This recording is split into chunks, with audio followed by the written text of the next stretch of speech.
It started with a name, not a scandal, not a press leak, just a single word uttered in public that rewrote years of royal positioning. Duchess of Cornwall. That was the name the announcer used when Camilla stepped onto the red carpet of a royal gala, expecting to be welcomed as the queen. Cameras flashed, a few claps followed, hesitantly, but everyone in the room felt the tension ripple through the air like static. For Camilla, it hit instantly. Her expression didn't break into panic, but it cracked, just enough for the world to notice. Behind the scenes, this wasn't a blunder. It was a deliberate move, executed with cold precision. And at the center of it all was Princess Anne, the woman known for her stiff posture, sharp eyes, and unmatched devotion to royal tradition, had just drawn a line across the monarchy without ever raising her voice. The thing is, Anne had been watching for years, watching as Camilla, the former mistress turned queen consort, gradually shifted power dynamics inside Buckingham Palace. It started small, charity focuses here, seating order there, but to Anne it was clear. Camilla wasn't just fulfilling a role, she was reshaping it, bit by bit, and that wasn't just irritating, it was dangerous. For Anne, the crown wasn't a costume you wore, it was a blood-bound responsibility, a legacy handed down, not borrowed. And while Charles, ever the diplomat, may have softened the lines between tradition and modernity, Anne saw no such luxury, especially not with someone like Camilla, whose history with the royal family was already steeped in controversy. Camilla had always known that Anne didn't like her, but what she didn't realize until it was too late was just how deep that disdain ran. Because while the rest of the family danced around conflicts, Anne calculated. She didn't gossip. She observed, and when the moment came, she didn't strike with drama, she used protocol as a weapon. What triggered Anne to finally act was Camilla's quiet push to elevate her children into royal structures. Tom Parker Bowles, specifically, had allegedly been positioned for an advisory role that would have put him in rooms that, by traditional standards, he had no business being in. Not a royal by blood, not by title, just proximity. And that's not how Anne believed the monarchy should operate. But it wasn't just about Tom. Camilla had also been angling for changes in precedence. Subtle shifts in who walks first, who speaks when, who sits where. Things that might seem ceremonial to outsiders, but are loaded with meaning inside the palace. These shifts pointed to one clear agenda: consolidating her side of the family's power within the monarchy. Anne had tolerated a lot, but rewriting the rulebook, that was the final straw. So she called a meeting, not a request, not a suggestion, a command, held at Balmoral Castle, where family legacy literally echoes in the halls.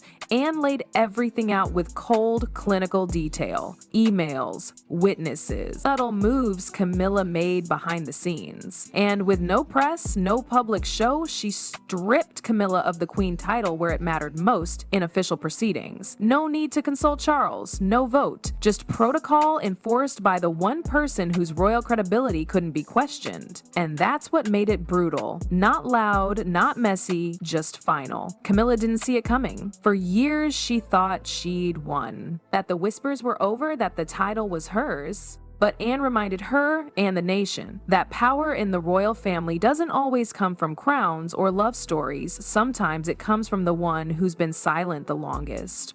And silence, in this case, just roared. Balmoral had never hosted tension like this. The castle, with its thick stone walls and sweeping Scottish landscapes, had long been the monarchy's private escape. Quiet, historical, untouched by media chaos. But now it was the backdrop for a royal reckoning. Charles arrived, weary and oblivious to the storm brewing. Camilla followed, visibly irritated by the inconvenience, unaware that her place at the table was about to shift permanently. Anne didn't enter with fanfare. She never did. She took her seat in one of the smaller drawing rooms, looked each person in the eye, and began. No theatrics, no emotion, just the facts. Camilla's maneuvering, her subtle edits to traditions, her growing influence behind palace doors, it was all laid out with military precision. Anne spoke as the daughter of the late queen, not as a jealous sibling or a bitter rival. She spoke as the monarchy's backbone. Charles tried to interrupt, tried to downplay the moves as harmless modernization, but Anne's glare froze the room. Modernization doesn't include rewriting bloodlines, she said. Camilla shifted uncomfortably. Her hands clenched, her lips pressed into a tight line. For the first time in years, she didn't have control of the narrative. And then Anne dropped the bomb. She pulled out a written directive already signed, already delivered through internal palace channels, revoking Camilla's ceremonial use of the Queen title in all events where Charles wasn't present. She would now be referred to strictly as the Duchess of Cornwall. The aides in the room stiffened. Charles looked like the air had been knocked from him. Camilla, pale and blinking rapidly, shot to her feet. "You have no right," she snapped. Anne didn't blink. "I have the trust of our mother. That's more than enough." The silence that followed was deafening. Camilla stormed out, slamming the door hard enough to shake a nearby candelabra. Charles stayed frozen, hands limp in his lap, eyes heavy with regret. Anne, as always, didn't wait for applause. She stood, adjusted her coat, and walked out. The aftermath was swift and clinical. Internal memos circulated, scripts were updated, event organizers received revised instructions. No press release, no statement from the palace, just a quiet, unmistakable change in how Camilla would be introduced moving forward. The first public sighting came at a major fundraising gala. Camilla stepped out in diamonds and velvet, flanked by Charles, carrying herself with forced grace. She smiled for the cameras, but her eyes gave her away. The announcer took the stage. His voice, rehearsed and neutral, carried over the ballroom. "Her Royal Highness, the Duchess of Cornwall." Gasps, stares, phones went up. Camilla didn't move for half a second, caught between grace and disbelief. Then came the applause. Polite, delayed, awkward. She nodded, barely, and walked forward. The cameras caught every flicker of emotion. Back inside Clarence's house, Camilla unraveled. She shouted, threw a crystal decanter against the fireplace, accused aides of betrayal, demanded names, pushed for retractions, but there was nothing to retract. The change wasn't a glitch, it was deliberate, and everyone knew who was behind it. Even Charles, torn between love and legacy, couldn't muster the strength to reverse it. Not without turning the family against itself. Not when William and Catherine had quietly backed Anne by saying nothing at all. Silence, after all, can scream louder than support. That night, for the first time in a long while, Camilla realized that being queen wasn't just about a title. It was about acceptance, and hers had just been revoked. Charles stood in his private study, surrounded by towering bookshelves and faded portraits of monarchs who'd worn the crown before him. The air was thick, not with dust, but with indecision. His wife had been publicly demoted, his sister had acted without permission, and the kingdom, though silent, had already picked a side. He paced for hours, torn between duty to his blood and loyalty to the woman he'd fought to legitimize. But deep down he knew Camilla had overstepped and Anne had simply drawn the line. Behind palace walls, the shift was unmistakable. Staff who once catered to Camilla with royal reverence now defaulted to formality. Her office, once marked Queen Consort, now bore a new brass plaque with her former title. Royal schedules began listing her appearances differently. The press, careful not to ignite conflict, followed suit quietly. The narrative was changing, subtly but permanently, and so was Camilla. She withdrew. Her usually active calendar thinned. Once ever present beside Charles, she now skipped minor engagements, citing health or schedule conflict. Behind closed doors, she fumed, but exhaustion was starting to win over anger. She had spent decades clawing her way into the monarchy's good graces, enduring scandal, backlash, and media ridicule. To see it all undone by a single phrase uttered at a gala cut deeper than anything the tabloids had ever printed. Her children noticed.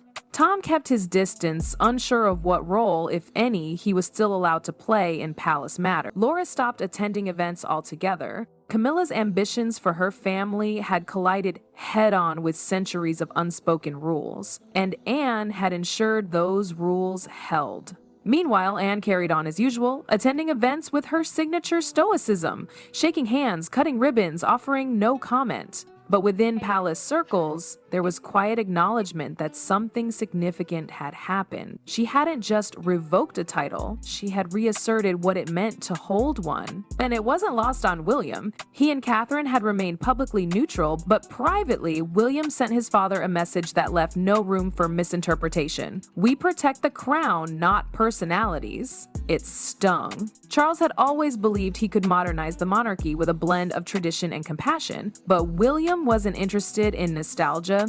He was preparing for the future, and that future didn't include personal compromises. With the family splintered and the institution trembling beneath years of slow erosion, a strange quiet fell over the monarchy. No interviews, no press rebuttals, just silence and change. Camilla continued to accompany Charles on key state occasions, but the spotlight no longer lingered on her. She became more background than centerpiece. Her influence over household affairs diminished, her voice in royal planning meetings softened. She hadn't been exiled, but she had been strategically sidelined. For Charles, the consequences were heavier. He aged visibly. Once animated in public, he now appeared more reserved, almost hollow. The man who had finally claimed the throne seemed to have lost the fire to fight for control of it. Anne's move had been quiet, but it broke something in him, something he didn't know was fragile until it cracked. But for Anne, it wasn't about victory, it was about restoration.